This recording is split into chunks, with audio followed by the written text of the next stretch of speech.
დილამ შვიდობის დაიწყო ახალი სამუშაო კვირა და გაცემთ ხის ნეოსრუმი ბრუნდება პირდაპირ ეთერში.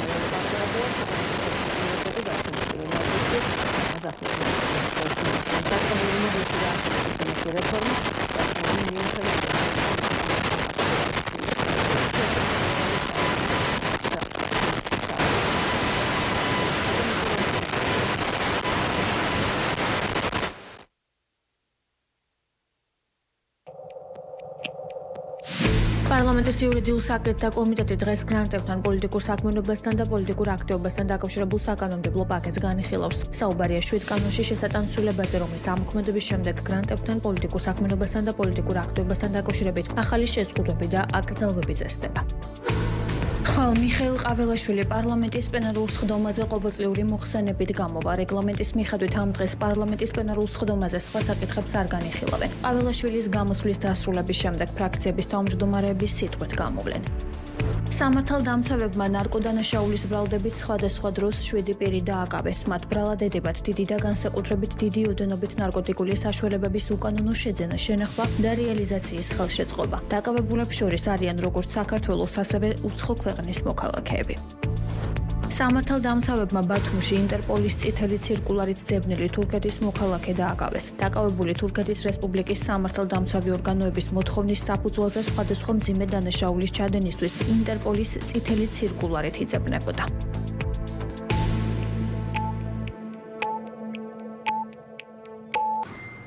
მასე კიდევ ერთხელ მოგესალმებით. ეს არის დღის ნეოსრუმი და წარმოგიდგენთ ჩვენს პირველ სტუმარს, პოლიტიკოსი არმაზ ახვლედიანი იმყოფება ჩვენთან ერთად. გამარჯობა ბატონ არმაზ და მადლობა რომ გვესწრებთ. მადლობა თქვენ. ბატონ არმაზ, არ წყდება ხმაური უმაღლესი განათლების სისტემაში ქართული ოცნების მიერ დაანონსებულ ნაბიჯებთან, მათ შორის სახელმწიფო უნივერსიტეტებში კვოტების გადანაწილებასთან დაკავშირებით, ამიტომ დავიწყოთ ამით მთავრობის გადაწყვეტილებით, მაგალითად ილიას უნივერსიტეტს, რომელსაც აქამდე 5000-მდე სტუდენტის მიღების შესაძლებლობა ჰქონდა, ახლა 120 პროგრამიდან 28 პროგრამაზე დაუტოვეს მხოლოდ 360 ადგილი. ეს რიცხვი კი ნიშნავს იმას, რომ ერთ-ერთი ყველაზე წარმატებულ უნივერსიტეტს, სახელმწიფო უნივერსიტეტს პროგრამების 92% ჩამოაჭრეს. ეხლა თქვენ კარგი ხანი არ ყოფილხართ ჩვენი სტუმარი, ანუ ჩვენ ამ საკითხზე არ გვისაუბრია, ამიტომ გითხარით, როგორ უნდა შეფასდეს დაანონსებული რეფორმა და რამდენად არის ქვეყანაში გადასარჩენი განათლება, როგორც ამას სხვა პოლიტიკოსები თუ აკადემიური სექტორის წარმომადგენლები აცხადებენ.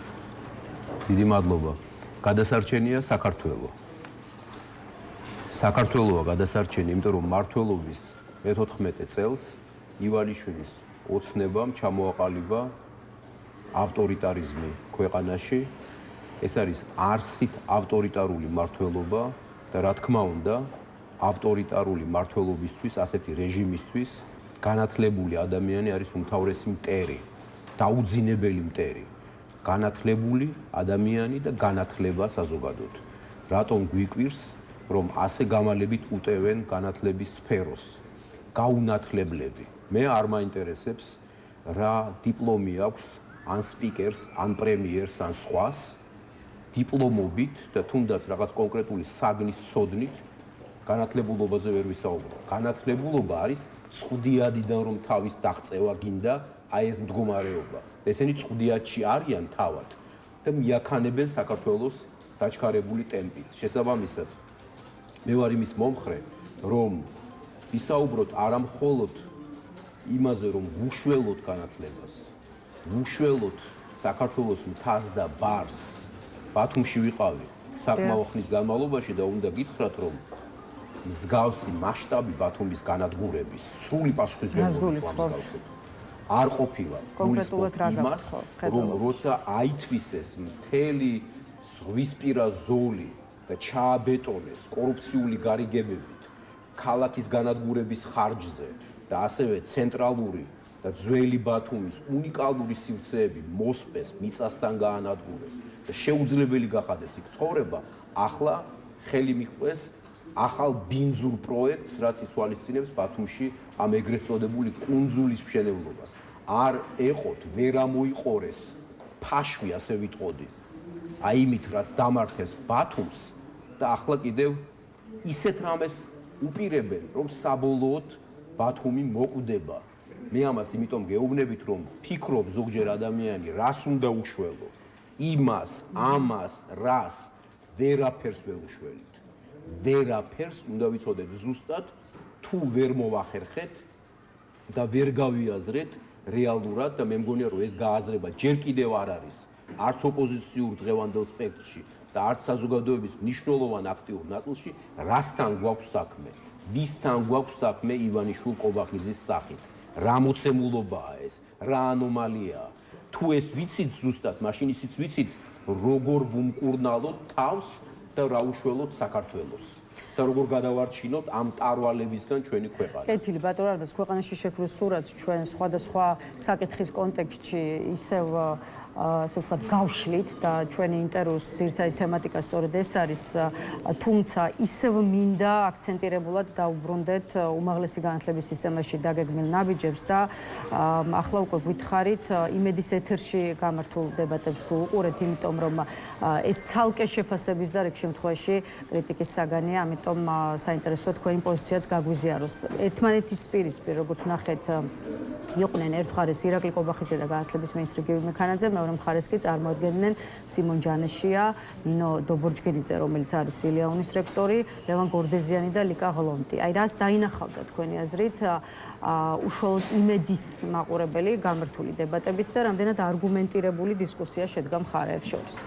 პირველი, ჩემი პატივისცემა იმათ, ვინც იცავდა განათლებას გაუნათლებლებისგან. აი 4 ადამიანს ვინც ჩამოთვალეთ. სხვათა შორის იმასაც ვიტყვი, რომ ყველას ინდივიდუალური არჩევანია მიიღებს თუ არა მონაწილეობას დებატებში, მაგრამ არის ერთი მნიშვნელოვანი მაგრამ. როდესაც ჩემი მონაწილეობა არ მონაწილეობა შეიძლება არსებითად აზიანებდეს პროცესს, ქვეყნის გადარჩენის, ამ ტარვალებისგან გამოხსნის პროცესს, მაშინ რა თქმა უნდა დავფიქრდებოდი. პირდაპირ გეტყვით, არც ერთი, თუნდაც ყველაზე მყარი არგუმენტი, ყველაზე უფრო დიდი ორატორული ნიჭიც კი და ყველაზე დიდი სიმართლეც ამ შემთხვევაში არაფრის მომცემია იმ ფონზე თუ გავიაზრებთ რისთვის ჭირდება ეს ვაიდებატები ამ რუსულ ოცნებას. ერთადერთი რამისთვის, რომ შექმნან სურათი მოძულებული დასავლეთის თვალში, რომ აი ისინი მზად არიან დებატებში. თუმცა მეორე მხრივ ისეთი დამანგრეველი შეიძლება აღმოჩნდეს საერთო დიდი პროცესისთვის, რომ მე არ ვიცი ვინ რა დოზით აგებს ამაზე პასუხს. თუმცა სხვანი ფიქრობენ, რომ კობახიძე სადაც შეგიძლია პოლიტიკურად გალახო, უნდა გალახო. თუ შეგიძლია რომ იმედის ეთერში კრიტიკულ აზრს მოისმენდა აი ამ კონკრეტულ დღეს მისივე მაყურებელი. კრიტიკულ და განსხვავებულ აზრს, რასაც ამ ტელეკომპანიისგან არ არიან მიჩვეული მოქალაქეები. ეს არაფერს ნიშნავს? მე არ მithქვამს რომ არაფერს ნიშნავს, მაგრამ თუ ავიღებთ პლუს და მინუს, დადებითს და უარყოფით, ჩემთვის აშკარად უარყოფითი ჭარბობს და ზოგი მათ შორის ისეთი უარყოფითია, ისეთი არსებითი, რომ წინააღმდეგი ვარ მე რეჟიმის იმ წარმომადგენლებთან და იმ რეჟიმთან დებატებზე, რომელმაც ხანძარი გააჩინა ქვეყანაში. პირდაპირ გეტყვით, ეს არის ცეცხლმოდებული საქართველო, მისი პოლიტიკა, სოციალური სფერო, ყველაფერი ერთად და ამ დროს მე მას ვესაუბრო აკადემიურად, დალაგებულად და თუნდაც არგუმენტებით იმაზე რა უშველო ამ სფეროს ან იმ სფეროს, რაც თავისთავად უმნიშვნელოვანესია. მაშინ როცა ძირი გამომწვევი ამ ყველაფრისა მიზეზი თავადაა ვინც იგზის, ის არის შემოქმედი ამ უბედურების, ამ კატასტროფის საქართველოსთვის. გესმით, ეს ისეთი წინააღმდეგობა და მით უფრო ვიმეორებ, როდესაც ამას ის მზაკრულად, როგორც ყველაფერს სხვას, გამოიყენებს, რომ აჩვენოს მერე პარტნიორებს და უთხრას, აი ნახეთ, მზად ვარ მე თავად, ეგრეთ წოდებული პრემიერი დებატებისთვის. ეს ძალიან ცუდი შედეგის მომტანი არის და იქნება. ამიტომაც ვარ მე ამ დებატების წინააღმდეგი. და რა იმიტომ, რომ არ ვთქვათ სიმართლე. ჯერ ერთი, მეორე, რატომ იმედზე და რატომ არა აქ? აი სადაც ჩვენ ვხედავთ. ეს ისე ჩემი კითხვაა. თქვათ რატომ არა საზოგადოებრივ მაუწყებელზე? სადღაა მაუწყებელი? მე თქვენ ერთ რამეს შეგახსენებთ მაუწყებელთან დაკავშირებით. გახსოვთ აჭარის ტელევიზიას როდის გაუჭირდა მაუწყებელს? როდის? აი კოვიდამდე რომ დაიწყო, მე მაშინ ბათუმში ვიყავი და ყველას ვინც მთხოვდა ჩართვას პირდაპირ ეთერში ვეუბნებოდი იმ პირობით თუ დავდგებით აჭარის ტელევიზიის შენობის წინ, რომ გამოუცხადო სოლიდარობა ამ გზავნილითაც აჭარის ტელევიზიის სარედაქციო დამოუკიდებლობას. რა მოხდა? ხმა ვერ ამოვაღებინეთ პირდაპირ გეტყვით. დღეს რომ ოპოზიციონერობაზე თავს დებენ, დღეს რომ სამოქალაქო აქტივისტობაზე თავს დებენ და სხვებს კიდევ ხმა ვერ ამოვაღებინეთ. აჭარის ტელევიზიის სარედაქციო დამოუკიდებლობის დასაცავად. მაშინ ვამბობდით, ეს მხოლოდ მოსინჯვაა ამ რეჟიმის მიერ. ამის შემდეგ დაერევიან ყველა სახელმწიფო ინსტიტუციას. გნებავთ ამოვიღოთ არქივი და ვნახოთ რა მოხდა ამის შემდეგ. და რა ამანდა მაინც თუ აჭარაა და პერიფერიაა, თვალში ვინმეს არ მოსდის და ისევ ბათუმს დაუბრუნდები, მოოხრებულს, განადგურებულს. რატომ არ ვიღებთ ამაზე ხმას? ერთი სიტყვით მე იმის თქმა მინდა, რომ ჩვენი შეიძლება ითქვას გულგრილობით, არათანმიმდევრულობით, აი ესე ჩავაბარეთ კრემლს და პუტინს, რომლის სხვათა შორის მიერ მოკლული, საყოველთაოდ ცნობილი, ნორმალურობისთვის მებრძოლი ნავალნის კვლელობის წლისთავია დღეს. აი იმ პუტინს ჩავაბარეთ და ვაბარებთ საქართველოს. იმ პუტინს გვინდა გავურიგდეთ დიპლომატიური ურთიერთობების აღდგენაზე, აფხაზეთის რკინიგზის გაყვანაზე და ამ დროს თუ განათლებაზე ვსაუბრობთ, სოხუმის უნივერსიტეტზე ხელი აღმართო. ეს არ არის საგანმანათლებლო, არც რეფორმა, არც ანტირეფორმა, ეს დანაშაულია პირდაპირ გეტყვით. დანაშაული და შევარცხვინე დღევანდელი აფხაზეთის ლეგიტიმური მთავრობის ყველა წარმომადგენელი, ყველა ცალ-ცალკე და ერთად, ვინც ამაზე ხმას არ ამოიღებს. საიდმიდის და ასევე ვეთქვი ყველა დევნილს, რომ ხმა ამოიღეთ, თქვენი უნივერსიტეტი, ჩვენი უნივერსიტეტი დაიცავით. ვის ახსოვს სოხუმის უნივერსიტეტის შექმნის ისტორია და ვის ახსოვს რა კბილებით, რა წვალებით მოიტანა დღეს საქართველოს ეს უნივერსიტეტი აქამდე. თუ შეგიძლიათ შეეხიდეთ და დაეხმარეთ, მაგრამ გაანადგუროს სოხუმის უნივერსიტეტი ამ ფონზე. სიბრიყვე და დანაშაულია. პასუხი გაქვთ კითხვაზე, საითმიდის საბოლოო ჯამში საქართველოს და სხვათა შორის ისევ დებატების ფორმატამდე მივდივართ და რატომ? აი რამდენიმე დღის წინ გახდა ცნობილი, რომ ამ ფორმატში რუსთავიორის მორიგი ეთერი დაეთმობა ისეთ საკითხს, როგორიც არის საერთოდ საქართველოს ევროინტეგრაცია, ანუ გვჭირდება თუ არა ევროკავშირი და ნატო, როგორც ცნობილი ხდება, ნეიტრალური საქართველოს და ხალხის ძალის წარმომადგენლები მიიღებენ ამ თემაზე დისკუსიაში მონაწილეობას. რა შეიძლება ვიფიქროთ? ევროინტეგრაციის საჭიროების საკითხის დღის წესრიგში დაყენება. ეს შეიძლება ნიშნავდეს ქართული ოცნების სამზადის რისთვის. 10 წლის წინ, ხომ 2026-ია, 2016-ში საპარლამენტო არჩევნების პროცესი იყო. მე ჩართული ვიყავი ამ პროცესში. აი მაშინ ვაცხადებდი საჯაროდ და არა სადმე სამზარეულოში. საჯაროდ, ვისაც აინტერესებს ამოიღოს არქივიდან, რომ ეს რეჟიმი, ეს ვაიოცნება საქართველოს ჩამოაშორებდა დასავლურ ორბიტას. ჩამოაშორებდა და შესაბამისად ალტერნატივა ერთია ამ დროს. ეს არის კრემლი და პუტინი. ხო და რაც შეეხება დებატებს, მიმაჩნია რომ როგორც იმ თემებზე, ამ თემაზეც გაუმართლებელია. გაუმართლებელია. ამათი ამოცანა ახლა არის ერთადერთი, რომ კონსტიტუციიდან ამოიღონ ჩანაწერი უმნიშვნელოვანესი, რომელიც აცხადებს, რომ საქართველოს ადგილი არის ევროატლანტიკურ სივრცეში და საერთოდ შეიცვალოს კონსტიტუცია. კონსტიტუცია, რომელიც დღეს ივანიშვილ კობახიძის მიერ არის ფეხქვეშ გათელილი. აღვირახსნილი უკანონობა არის, უსამართლობა არის საქართველოში. და რა დებატებზეა საუბარი, მინდა დავსვა კითხვა. ვისთან დებატებზე? იმასთან, ვინც აი ამ ცეცხლს ყოველ ჯერზე უნთებს თელს ქვეყანას, ანგრევს სახელმწიფოებრიობას, მე ცალკეულ საკითხებზე ვისაუბრო? ევროინტეგრაცია არ მაშინ გინდაო? ვკითხოთ რა ვქნათ? დებატების მიღმა რა ვქნათ? ეს ჩემთვის უმნიშვნელოვანესი კითხვაა. იმიტომ რომ დებატების მიღმა ჭირდება გამოფხიზლება საზოგადოების იმ ნაწილს, ვინც დიდი სიმამაცით ებრძვის რეჟიმს, მაგრამ ჩვენ უნდა გავიაზროთ, რომ ბრძოლის ფორმა, მეთოდი შესაძლებელია. ასე არაფერი არ გამოგვივა. არავის არაფერი გამოგვივა. არც ინდივიდუალურად და არც ერთად. მინდა გითხრათ თქვენს და გავაცნო მაყურებელსაც, რას ამბობენ თვითონ ქართული ოცნების ხელმძღვანელი პირები დღის წესრიგში ევროინტეგრაციის საჭიროების საკითხის დაყენების თემაზე კომენტირებისას. ევროინტეგრაცია გვინდა, მაგრამ პრობლემა ბრიუსელშიაო.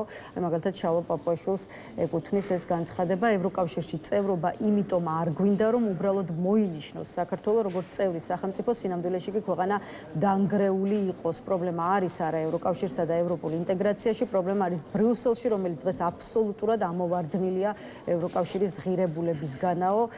ზუსტად რომ გითხრათ, 6 თებერვალს გააკეთა შალვა პაპუაშვილმა ეს განცხადება. ეხლა თქვენ არ გამორიცხავთ, რომ 78 მუხლის ამოღება მოხდეს საქართველოს კონსტიტუციიდან. პროცესების როგორ განვითარებას პროგნოზირებთ, თუ კი ქართული ოცნება აქამდე მივა? ფაქტობრივად ეს მუხლი გაუქმებულია. ახლა იურიდიულად მის გაუქმებაზეა საუბარი. ისიც კი აღიზიანებთ, ჩანაწერი აღიზიანებთ, რომ სათქმელი აღარ დაგვრჩეს.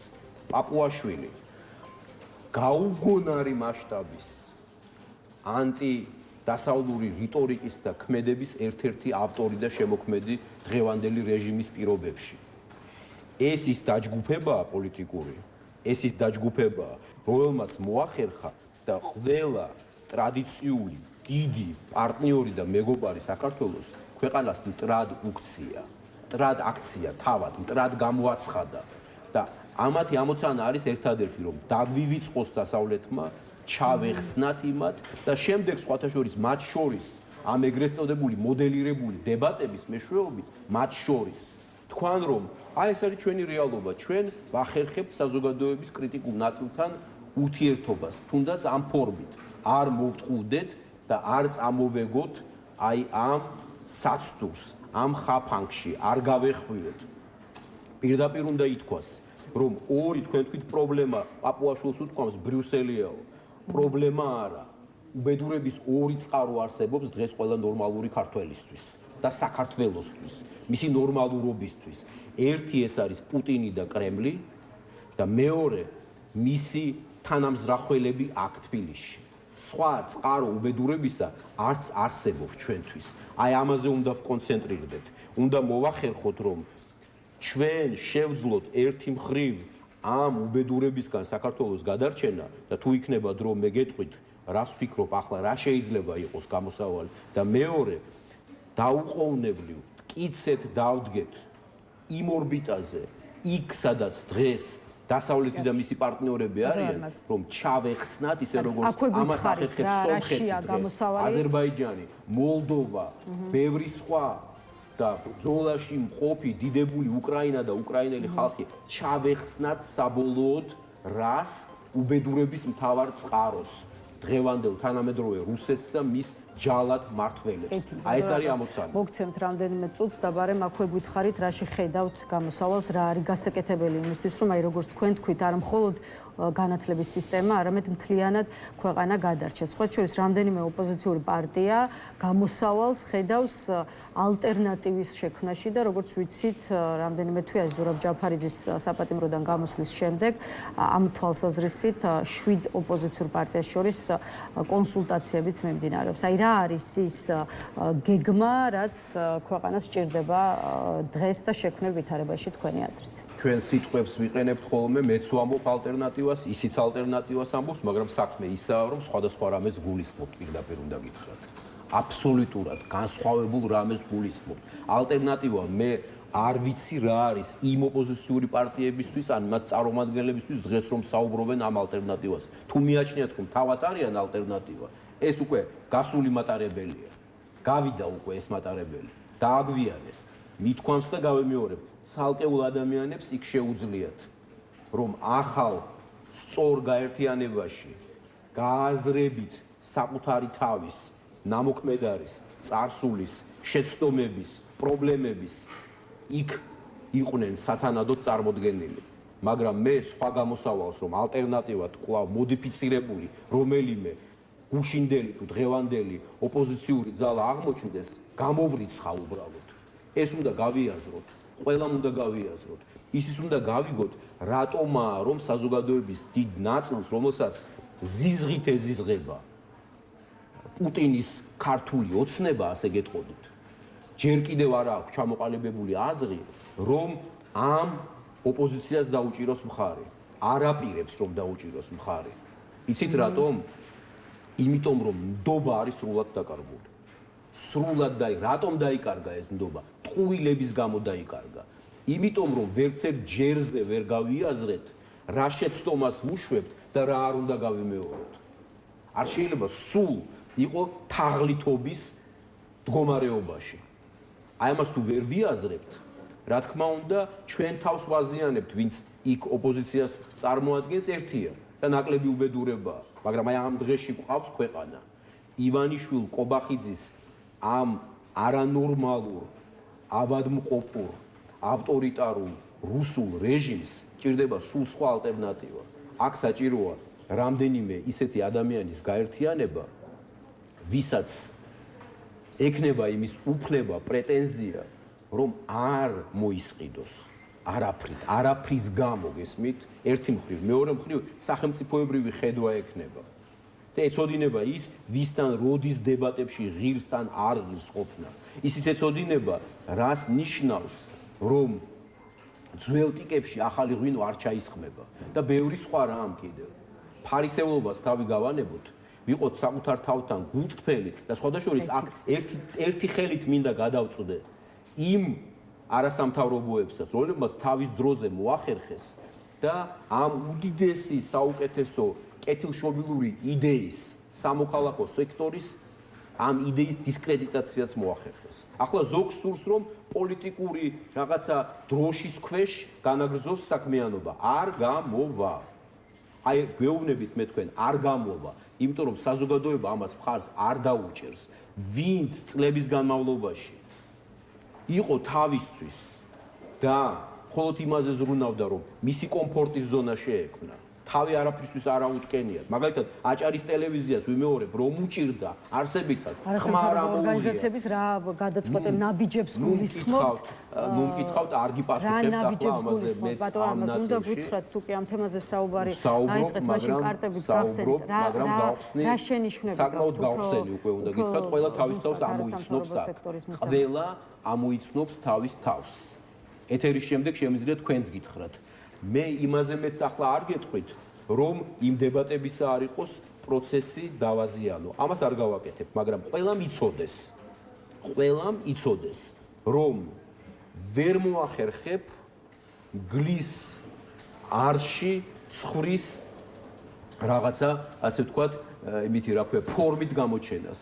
ვერ მოახერხებ ამას. აი მაინც უნდა გითხოთ, რას გულისხმობთ ბატონ არმაზ, იმიტომ რომ არასამთავრობო ორგანიზაციები, წამყვანი არასამთავრობო ორგანიზაციები ბატონ არმაზ არის ის ნაწილი, ასე ვთქვათ, ოპოზიციურად განწყობილი საზოგადოების, რომლის მიმართაც ქართულ ოცნებას არათუ მხოლოდ კრიტიკული შეფასებები, არამედ ბრალდებები აქვს, ისინი დადანაშაულებულნი არიან იმაში, რომ ბრიუსელისგან იღებენ არალეგალურ ფულს, რათა საქართველოში მოახდინონ რევოლუცია და რადგან ამ თემამდე მივედით ისევ ბრიუსელის შესახებ და ისევ შალვა პაპუაშვილის პოზიცია, რომელიც ახლა უკვე ეხება სწორედ იმას, თუ რატომ ამკაცრებს ქართული ოცნება კანონებს კიდევ ერთხელ და იცით, რომ აი მორიგ ჯერზე მკაცრდება, როგორც გრანტებთან, ისე პოლიტიკურ საქმიანობასთან დაკავშირებული კანონები, რასაც დღეს უკვე მეორე მოსმენით განიხილავს საკანონმდებლო ორგანო. მოკლე ამონარიდი პაპუაშვილის განცხადებიდან ცვლილებები, რომელსაც ჩვენ ვიღებთ, იმიტომ გახდა საჭირო, რომ ევროკავშირი არღვევს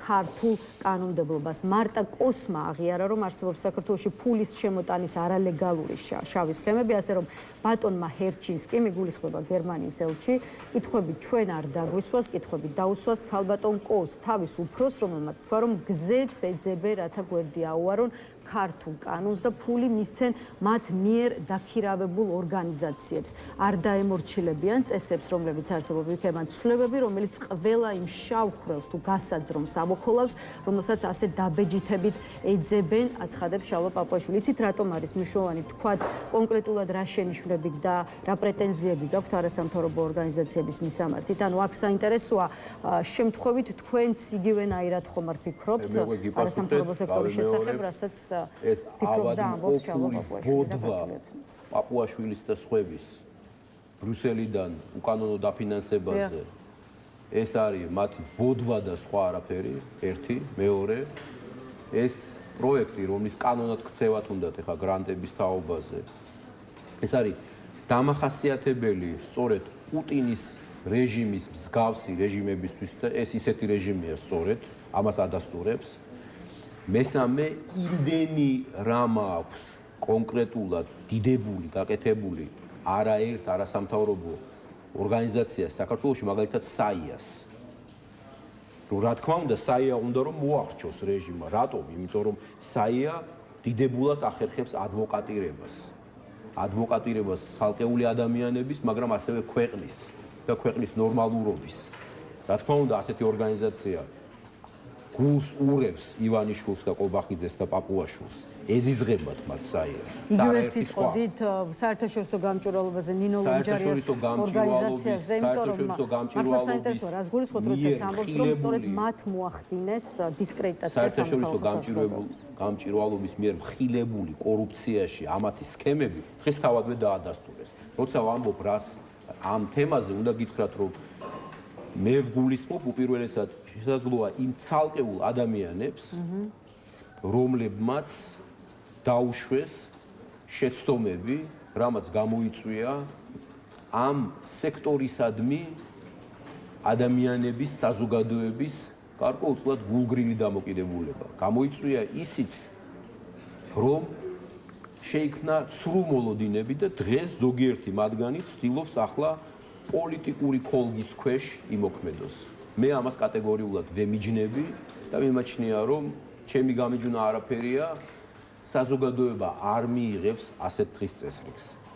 თუ შეიძლება, მე არ ვიცი რა გვაქვს დრო დარჩენილი, მაგრამ მე ვისურვებდი მაინც რომ ჩვენი საუბარი დაგვესრულებინა იმით, რომ გვეთქვა რა შეიძლება დღეს გაკეთდეს საზოგადოების აქტიური გააზრებული ნაწილის მიერ, რომელიც ჯერ ქუჩაშია და რომელსაც ტროტუარზე ყოფნის გამო სისხლის სამართლის პასუხისმგებლობით სჯის ეს რეჟიმი და მეორე მხრივ, სხვათა შორის დებატებზე ისაუბრეთ, ვისთან დებატები იმ რეჟიმთან, რომელსაც ხილების გამო ჩვენი საუკეთესო მოქალაქეები ყავს რეჟიმის ტყვეებად.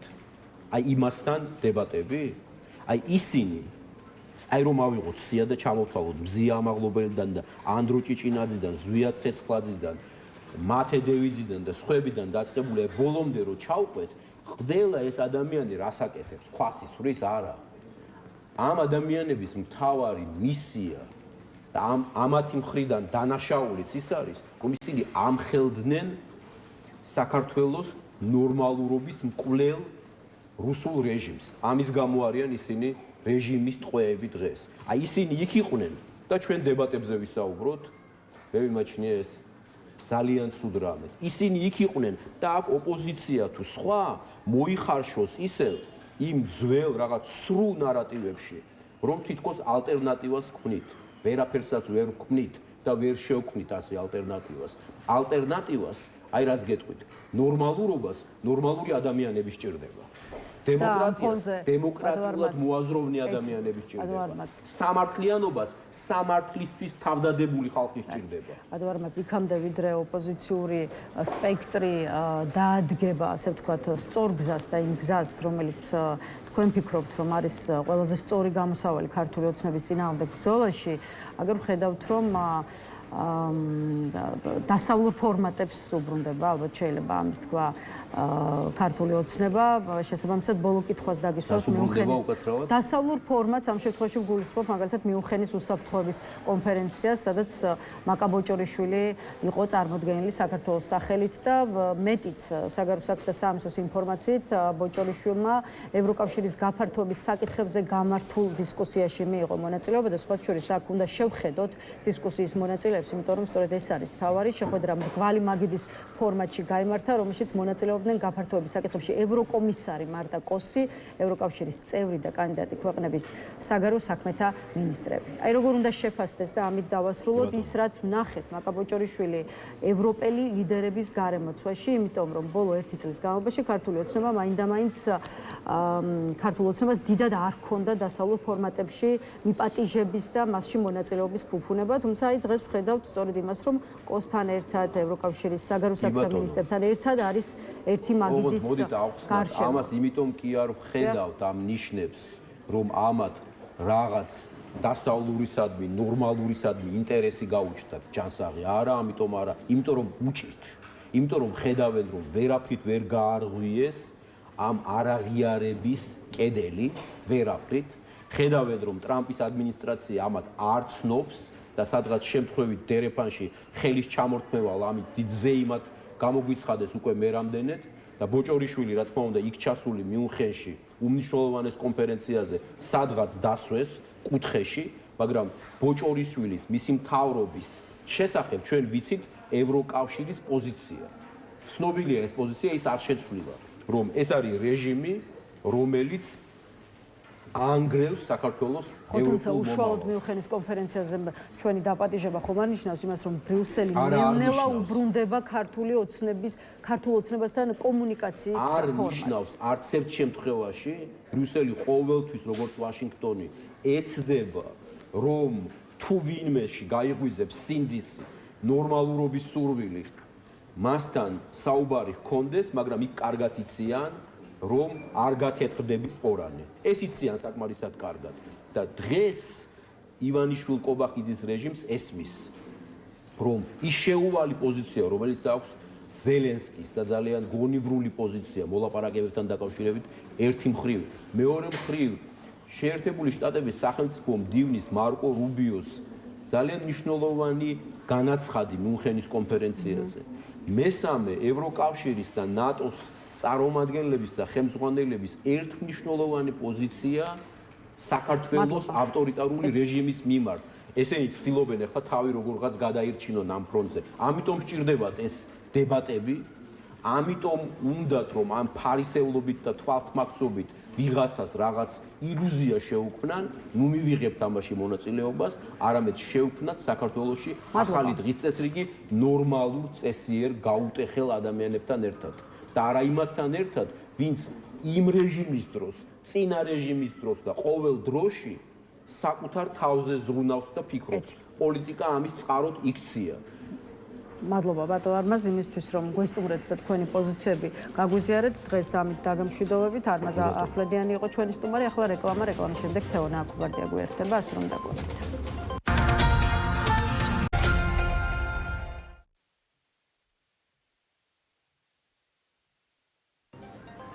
მაშასე რეკლამა დასრულებულია, ბრუნდებით პირდაპირ ეთერში და წარმოგიდგენთ ჩვენს კიდევ ერთ სტუმარს, პოლიტიკოსი თეონა აქუბარდია იმყოფება ჩვენთან ერთად. გამარჯობა ქავტონ თეონა და მადლობა რომ შემოგვერთით. ქავტონ თეონა, სხვა აქტუალური თემის გათვალისწინებით ცოტა არ იყოს და გასულ კვირას ყურადღების მიღმა დაგვრჩა რუსეთის ვიცე-პრემიერის განცხადება, ამიტომ მოდით პირველ რიგში ვისაუბროთ სწორედ იმაზე, რასაც მოსკოვისგან ვისმენთ. ალექსეი ოვერჩუკის განცხადებით განიხილება აფხაზეთის ტერიტორიის გავლით რუსეთსა და საქართველოს შორის სარკინიგზო მიმოსვლის აღდგენა. მიმდინარეობს მუშაობა კავკასიაში ყველა დარღვეული გზის გამბლოკვაზეო, ამბობს რუსეთის ვიცე-პრემიერი. რა შეფასების გაკეთების საფუძველს იძლევა, მარტივად გითხავთ, განცხადება, რომელსაც რუსეთისგან ვისმენთ და რა უნდა იყოს ამაზე საქართველოს მოქალაქეების თუ ოფიციალური თბილისის პოზიცია? ბატონო, მოდი დავწყოთ იმით, რომ რუსეთს რა თქმა უნდა აწყობს სამხრეთ კავკასიაში შემოbrunება იმ ფონზე, როდესაც სამხრეთ აზერბაიჯანს შორის მშვიდობის დამყარება შეერთებულ მოშტატებმა შეძლო იმ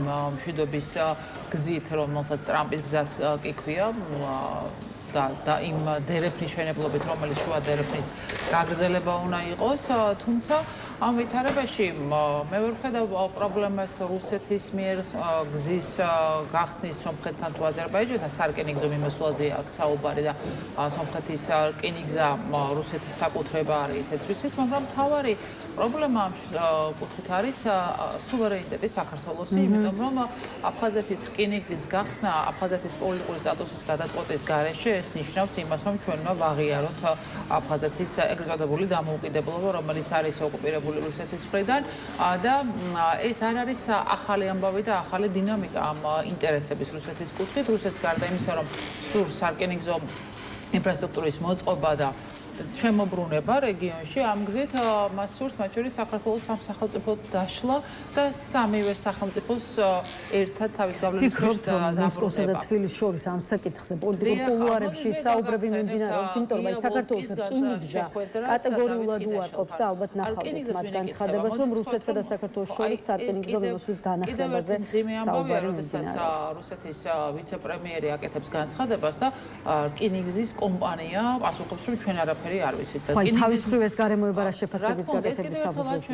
იმას, რომ ივანიშვილის რეჟიმის დუმილი გარკვეულწილად აჩენს კიდევ უფრო მეტ კითხვებს იმ ფონზე, როდესაც მე გაგახსენებთ ბიზნა ივანიშვილის წინასაარჩევნო კამპანიის დროს 2012-ში გაკეთებულ განცხადებას, რომ რკინიგზის გახსნა შესაძლებელია, ოღონდ მაშინ მას არაფერი არ უთქვამს აფხაზეთის პოლიტიკურ სტატუსზე, როგორც ესეთი, და მათ შორის სომხეთში, როდესაც ის უკვე პრემიერის რანგში ბრძანდებოდა 2013-ში, იქაც საუბრობდა აფხაზეთის რკინიგზის გახსნაზე და ეს რა თქმა უნდა სომხეთისთვის მაშინ მნიშვნელოვანი იყო, მაგრამ არა საქართველოსთვის გამომდინარე ოკუპაციიდან.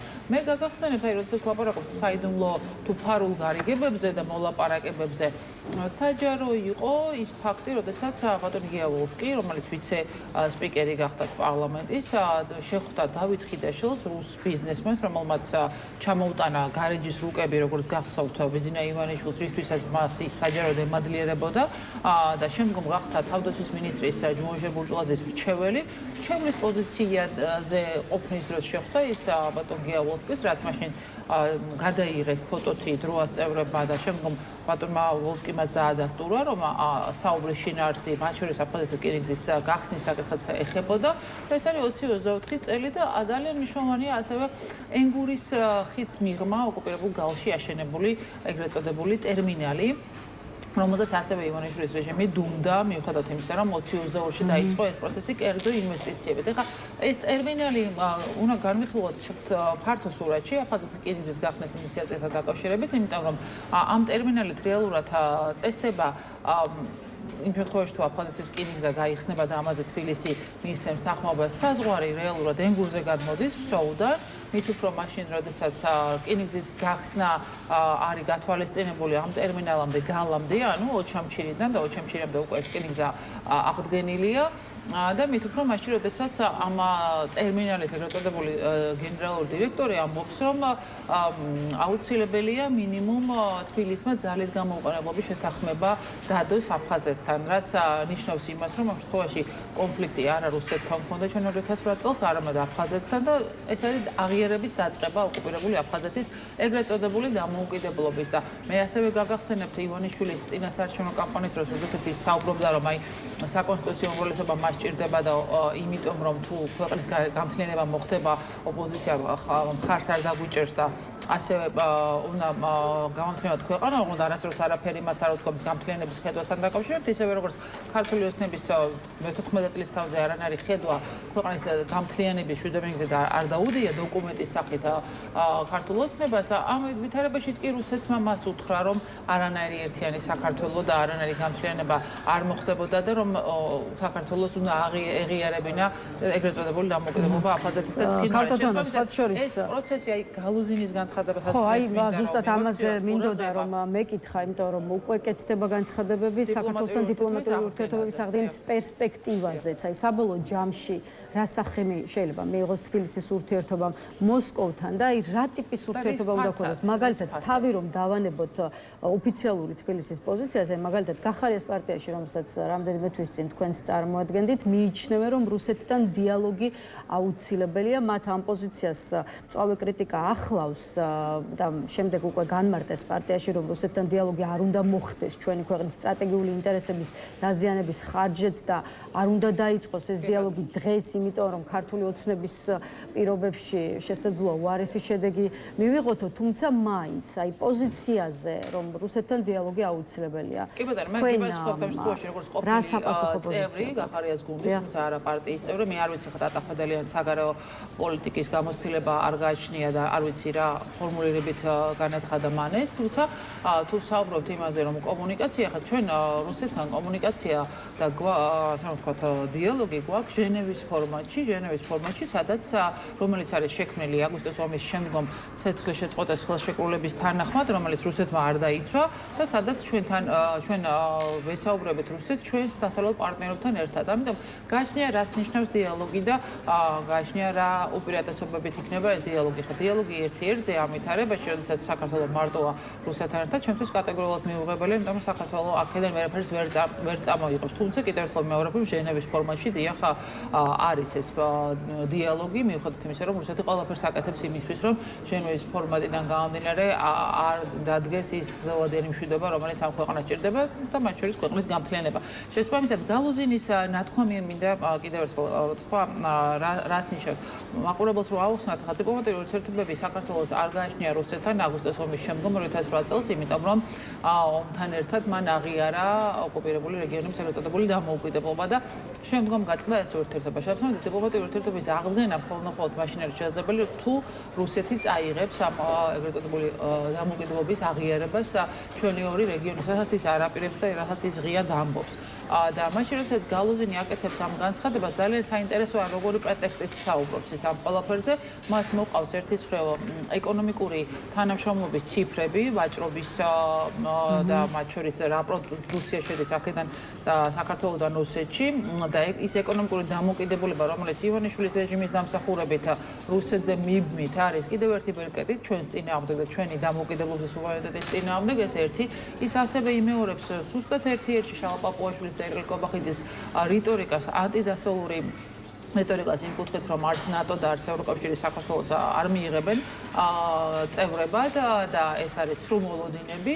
შესაბამისად, ჩემთვის ძალიან საინტერესო იყო ამ შემთხვევაში გალუზინის და პაპუაშვილის განცხადებები, როგორც სინქრონში ერთმანეთში, ერთი გამონაკლისით დიპლომატიური ურთიერთობების აღდგენასთან დაკავშირებით, იმიტომ რომ ურთიერთობის აღდგენა ისე რომ რუსეთმა არ წაიღოს ეგრეთ წოდებული დამოუკიდებლობის აღიარება უკან, ეს ნიშნავს სამ სახელმწიფოდ გაფორმებას და მაშინ როდესაც ჩვენ ვხედავთ ერთის მხრივ აფხაზეთის რკინიგზაზე ამ ტიპის განცხადებებს და დიდი ბოდიში მომთხოვია და ვინ არის რკინიგზა, რომ ამას პასუხობს, როდესაც ვიცე-პრემიერის მხრიდან იკეთება იქიდან განცხადება და არც მაკა ბაჭორიშვილის კანტორას ხმა არ ამოუღია და არც ირაკლი კობახიძეს, ხო? რა, ვისაც უნდა ეპასუხა ამაზე. მაშინ როდესაც გალუზინი ლაპარაკობს, რომ ეხლა ქართული ოცნება ყველაფერს კარგად აკეთებს და აგერ ეკონომიკა რომ დუხს, მათი დამსახურებაა და მოდით ეხლა ესეც გავაკეთოთ და ეს ყველაფერი მიანიშნებს მხოლოდ ერთ-ერთ რამეს, რომ რუსეთი თავის ინტერესების კუთხით წინსვლას ახორციელებს საქართველოს სუვერენიტეტის წინააღმდეგ და ჩვენი ტერიტორიული მთლიანობა და სუვერენიტეტი იქნება ძალიან მძიმე დღეში, უკვე არის მძიმე დღეში პრინციპში, იმიტომ რომ საქართველოს დასავლელი მეგობრები ივანიშვილის რეჟიმმა ჩამოაშორა და ერთ-ერთზე დაგვტოვა რუსეთთან და ევროპა რა ძალ სულ რომ თქვას ეხა ივანიშვილმა რომ არა ამას არ გავაკეთებ, რა ძალა აქვს რომ წინააღმდეგობა გაუწიოს რუსეთს ამ პირობებში, როდესაც ეკონომიკა სრულიად მიაბა, როდესაც რიტორიკა შალვა პაპუაშვილს და რუსეთის ნებისმიერ პირს აქ იდენტური, როდესაც კირცხალია და ზახაროვა ერთი ტექსტით გამოდიან შვედეთის წინააღმდეგ და ასე რომ ვთქვა და გადმოღებული ნარატივებია